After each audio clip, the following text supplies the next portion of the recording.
İnsani xüsusiyyətlərdən biri də hər bir insanın qədir-bilən olmasıdır. Qədir-bilən insan cəmiyyət tərəfindən hörmətə, ehtirama layiq olan şəxslərdəndir. Qədir-bilən insan həmçinin də şükür eləyən, naşükür olmayan bəndələrdən sayılır. İnsan özündə olan və ətrafında olan şeylərin qədrini bilsə, o insan həm uca olar, həm hörmətli olar, həm həyatı, yaşayışı sağlam olar. Bir çox şeylər var ki, bizim o şeylərdə işlərimizin alınmamasının səbəbi və düzgün yaşaya bilməməyimizin, həyatımızda problemlərin olmasının səbəbi bizim bir çox şeylərin, deyərdim ki, qədrini bilməməyimizdən irəli gəlir.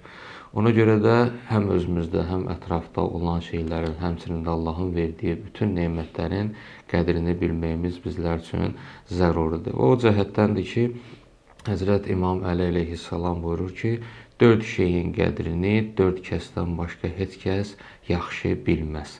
Onlar da nədir? Birincisi budur ki, cavanlığın qədrini yaşdaşanlardan, qocalardan başqa heç kəs yaxşı dərk eləyə bilməz. İkincisi budur ki, xəstəliyin qədrini, daha doğrusu sağlamlığın qədrini xəstələrdən başqa heç kəs daha yaxşı anlamaz, başa düşməz, bilməz.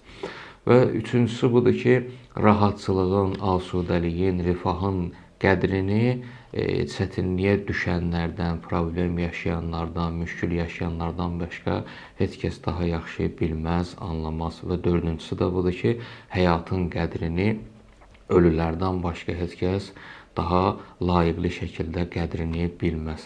Və o cəhətdəndir ki, digər bir hədisdə Həzrət Peyğəmbər sallallahu əleyh bu sayılan 4 məfhum barəsində buyurur ki, bu 4 şeyin gəlməzdən qabaq mütləq qədrini bilin. Hətta digər bir hədisdə buyurulur ki, hətta onları özünüz üçün qənimət bilin. Həqiqətdə də bu cürdür. Əgər hər bir insan bu şeylərin qədrini bilərək yaşasa və o şeyləri özü üçün həyatda lazımlı olan şeylərdən bilərsə və onlardan doğru, düzgün və vaxtında, zamanında istifadə edərsə, o insan vaxtı keçəndən sonra belə deyək, peşmançılıq çəkməz.